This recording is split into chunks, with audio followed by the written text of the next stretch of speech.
Breaking news from Washington tonight. President Trump's spending and tax cut bill passing in the Senate. It was very close.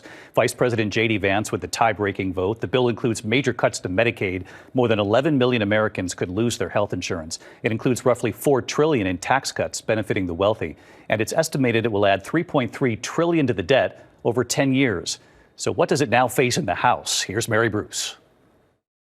Tonight, President Trump's sweeping bill slashing taxes for the wealthy and boosting spending for immigration enforcement, squeaking through the Senate with a tie-breaking vote from the vice president. On this vote, the yeas are 50, the nays are 50.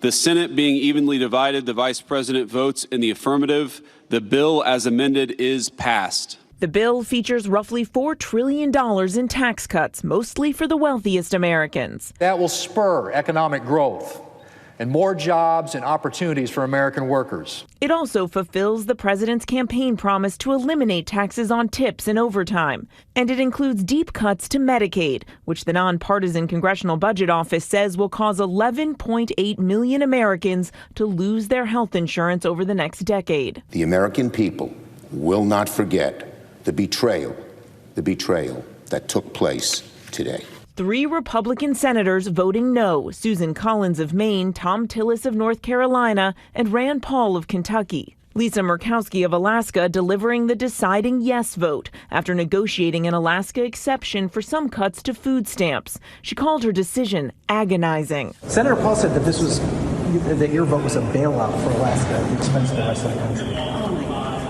That's what Senator Paul said. Yes, it was easy. Senator, we've got I didn't say it, ma'am. I'm just asking for your response. And after a long pause. Do I like this bill? No. Because I tried to take care of Alaska's interests. But I know that in many parts of the country, there are Americans that are not going to be advantaged by this bill. I don't like that. But in Florida, where he was touring a new detention facility for undocumented immigrants, President Trump thrilled. The big, beautiful bill just passed in the Senate. Oh, thank you.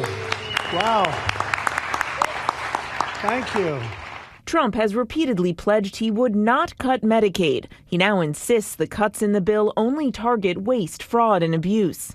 Are you saying that the estimated 11.8 million people who could lose their health coverage, that is all waste, fraud, and abuse? No, I'm not saying that. I'm saying it's going to be a very much smaller number than that, and that number will be waste, fraud, and abuse. What number is that? What analysis are you seeing? I'm not seeing a number, but I know it's much less than the number you gave. And David, the president is also lashing out at Elon Musk, who's criticized the bill, which would eliminate the $7,500 tax credit for electric vehicles, which has benefited Tesla. Today, the president threatening to go after Musk using the very agency Musk himself created, saying perhaps it's time for Doge to take a hard look at his government contracts. As for the future of the bill, tonight it is now in the hands of the House, where it is already facing resistance from some Republicans. David. All right, Mary Bruce, I know you'll be watching it for us. Thank you.